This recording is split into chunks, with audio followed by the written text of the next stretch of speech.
오늘도 클릭해주셔서 감사합니다. 구독과 좋아요 부탁드립니다.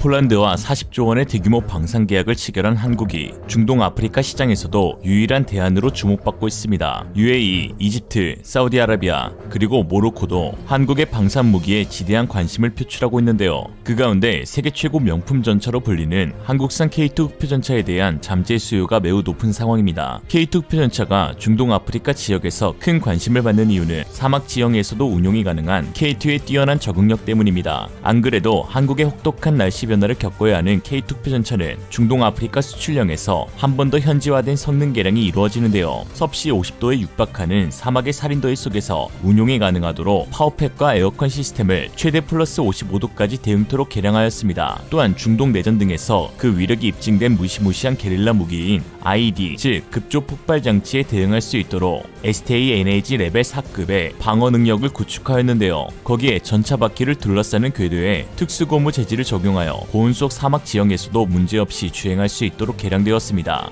한편 최근 외신에 따르면 서사하라 지역을 두고 알제리와 분쟁을 벌이고 있는 모로코가 K2 흑표전차에 관심을 두고 있다고 하는데요. 모로코와 알제리는 현재 영토 갈등을 넘어 자칫 전쟁까지 벌일 수 있는 긴박한 상황 속에 놓여 있습니다. 모래 방벽이 2400km에 걸쳐 있는 서사하라는 아프리카 대륙 북서부 연안에 위치한 면적 26만 6천 제곱킬로미터에 인구 약 50만 명이 살고 있는 곳입니다. 온통 모래뿐인지라 그동안 주목받지 못했지만 최근 막대한 석유 매장량과 대서양의 해안선을 가지고 있는 가치가 인정되면서 상황이 크게 바뀌었죠. 이 지역은 1975년 스페인의 식민 통치가 종식된 이후 모로코와 모리타니가 분할 통치를 해왔는데 원주민인 샤라위족 반군단체 폴리사리오 해방전선이 알제리의 지원을 힘입어 게릴라전을 펼치고 있습니다. 가까이서 보면 모로코와 반군과의 싸움인 듯하지만 사실상 모로코와 알제리의 분쟁이라고 볼 수 있는 것이죠. 이에 2021년 8월 24일 알제리는 모로코와의 모든 외교관계를 단절하였고 11월 1일에는 모로코를 잇는 가스관을 폐쇄한다고 하였습니다. 거기에 스페인이 모로코 정부를 지지한다 하니 알제리는 20년 동안 유지되어 온 스페인과의 관계도 전격 폐기해버리는 초강수를 두었고 그것도 모자라 모로코의 모든 비행기에 대한 자국 내 영공 통과를 금지시키기까지 하였습니다. 그냥 적국이죠. 사실 언제 전쟁이 벌어져도 전혀 이상하지 않은 상황 속에서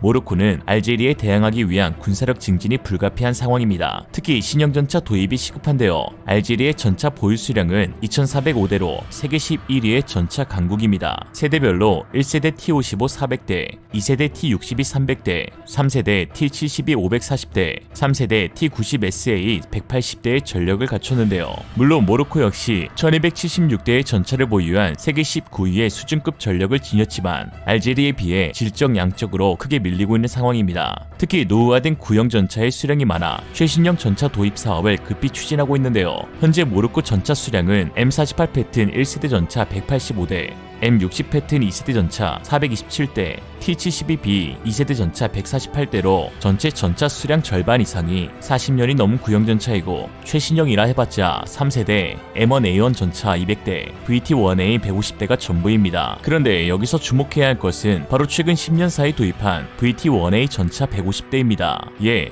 말 많고 탈 많은 중국산 전차이죠. 모로코 왕립군 홈페이지 보도에 따르면 2010년 8월 3일 모로코는 중국제 BT-1A MBT-2000 탱크를 150대 구입했습니다. 초기 54대는 2010년에 먼저 도입되었고 나머지 수량은 4년 뒤인 2014년에 인도되었는데요. 중국산 전차답게 BT-1A는 여러 결함을 드러내면서 전차로서의 효용 가치가 없다는 평가를 받고 있습니다. BT-1A를 44대 운용하고 있는 방글라데시는 계속되는 결함으로 인해 중국산 전차에 극심한 분노를 느끼고 있다고 하는데요. 외신 타임스나우 뉴스닷컴의 2021년 11월 2일 기사 방글라데시 중국 수출 탱크 결함으로 분노라는 제목의 보도에서 중국 BT-1A에 탑재된 6TD2 엔진이 결함으로 인해 충분한 전력 밀도를 제공받지 못하여 완전 작동 불능 상태에 빠졌고 심지어 예비 부품을 들여와하는 과정에서 해당 엔진이 우크라이나산이라 부품 조달마저 어려운 것으로 드러났습니다. 군사 매체 타버에 따르면 페루 역시 2010년 BT-1A 전차를 도입하기로 했다가 시제품 운용 과정에서 결함이 발견돼 남은 물량 인수를 거부하기도 했는데요.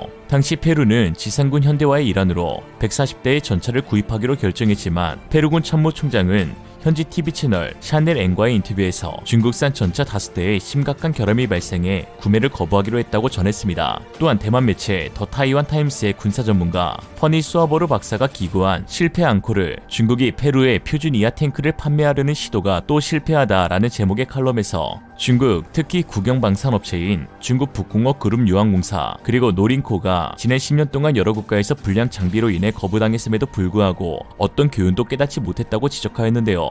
중국은 2016년 페루의 결함을 보완한 업그레이드 버전 MBT-3000 수출용 BT-4를 고집스럽게 제공했지만 러시아제 T-90S에 밀려났다면서 최근 중국이 최신형 BT-5로 페루에 다시 접근했으나 이들 탱크의 기술적 결함으로 인해 다시 거부당했다는 믿을만한 보도가 있다고 전하였습니다. 그러면서 이 말로 칼럼을 마쳤죠. 질이 양을 능가한다. 이러한 문제점이 있는지도 모르고 도입한 모로코는 현재 운용이 가능한 주력 전차가 거의 전무한 상황이고 알제리와의 서사하라 영유권 분쟁이 심화되는 과정에서 한국의 3.5세대 주력 전차인 K2 표전차 도입에 관심을 갖게 된 것입니다. 중동 아프리카 지역은 잠재적인 한국 방산 수출국 가운데 가장 큰 규모의 계약이 이뤄질 가능성이 높은 곳인데요. 특히 전차 부분에서 K2표의 가장 강력한 라이벌로 독일 레오파르트 2A7이 꼽히는데 독일은 모로코 위기로 불리는 영토 분쟁으로 인해 모로코와 관계가 좋지 못하고 과거부터 현재까지 여러 차례 이 지역에 대한 무기 수출을 금지하고 있어 한국이 유일한 방산 파트너로 부각되고 있는 상황입니다. 미국도 있는데 라고 말하실 수 있지만 이집트가 미국산 무기에 고비용 저효율, 부품 공급 지연 등으로 빡친 일화는 유명하죠. 아프리카와 서아시아에서 영향력이 큰 나라는 대표적으로 이집트, 사우디아라비아, 모로코, UAE로 꼽히는데 이들 국가의 공통점은 아프리카 연합, 아랍연맹, 이슬람 협력기구의 회원국들이자 K2 표전차를 도입했고 도입할 예정인 국가들입니다. 지난 3월 UAE와 모로코 등 4개국은 아브라함 협약을 체결해 대이란 방위 협력을 논의하면서 사실상 동맹국 수준의 관계로 격상하였습니다. 또한 지난 5월 사우디아라비아는 모로코와 국방협력 추진을 위한 양해약서를 체결하면서 최근 몇 년 사이 중동 아프리카 지역의 동맹국축 및 군사력 증진이 빠르게 활성화되고 있는데요. K2 표전차를 비롯한 많은 한국산 무기체계가 이미 여러 중동 아프리카 지역에 판매되고 있고 이들 국가는 군사훈련 및 참전까지 도모하고 있기에 한국산 무기의 연쇄 수출이 가능할 전망입니다. 긴박한 영내 정세 속에서 빠른 무기 도입이 시급한 만큼 현지 생산을 통한 신속한 수급이 이뤄질 수 있도록 한국 방산 업체들은 현지 공동 생산을 추진하고 있는데요. 중동 아프리카 대륙의 한국 방산 허브가 될 거점은 바로 이집트입니다. 지난 2월 이집트 군사생산부 장관 모하메드 아흐메드 모르시 장군과 한국 국방 획득 프로그램 팀은 K2표 주력 전차 생산에 현지에서 참여할 가능성에 대한 회담을 진행했습니다. 또한 이미 K9 자주포의 이집트 공동 현지 생산 계약 체결은 발표된 상황이며 한국항공우주산업 카이 역시 이집트의 FA-50, T-50 훈련용 공격기에 대한 수출 및 공동 생산을 제안한 상태입니다. 카이의 이봉근 상무는 지난 8월 5일 블랙 이글스의 피라미드 에어쇼 참가 후 이집트와 한국의 방산 협력은 최상이라고 표현하였습니다. 한국이 기술을 제공한 현지 공장에서 생산해 이집트군의 수요를 맞추고 제3국 수출까지 도모할 수 있다고 판단한 것인데요. 이 상무는 공동 생산과 정비 계약이 이뤄지면 카이로는 아프리카와 중동 시장 전체를 아우르는 주요 핵심 거점으로 자리 잡을 것이라고 내다봤습니다. 중동 아프리카의 잠재적인 주력 전차 수요는 15,000여 대 이상, 훈련용 전투기는 500대 이상, 자주포는 4,500문 이상, 거기에 미사일 방어 체계 역시 수십조 원의 수요가 있는 상황에서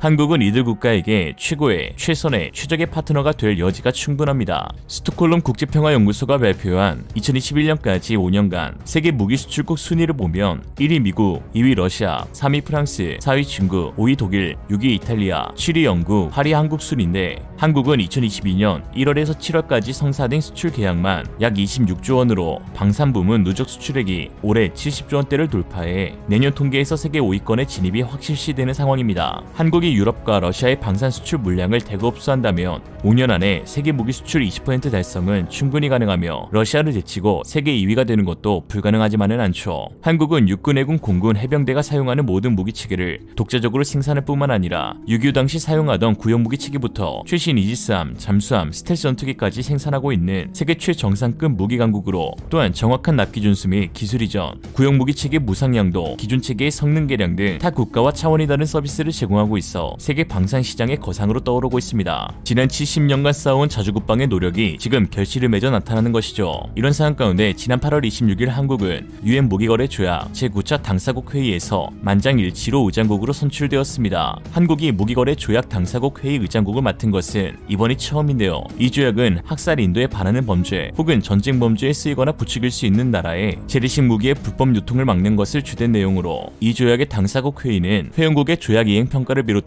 조약의 보편화 증진 관련 권고사항 채택 등 주요 사항을 심의하는 핵심 의사결정 기구입니다. 외교부는 재래식 수출 통제 선도국으로서 무기거래 조약 활동에 적극적으로 기여해온 점이 반영된 것이라고 설명하였는데요. 여기서 다루어지는 무기체계는 구체적으로 전차, 장갑차, 대구경 야포, 전투기, 공격용 헬기, 전함, 미사일 발사대, 수용무기, 경화기 등으로 이런 모든 무기체계의 전력화 및 생산체계가 갖춰진 곳은 대한민국이 세계에서 유일하게 의장국으로서 만장일치로 선출된 것이죠. 보고 있나 중국? 오늘의 한줄평. 이런 걸 두고 아유 선안이라 하죠. 아시아 유일 선진국은 한국이다. 반대하면 중국과 일본인. 이상으로 리얼리즘이었습니다. 여러분의 생각은 어떠신가요? 분명하고 지혜로운 여러분의 의견을 지금 댓글에 남겨주세요.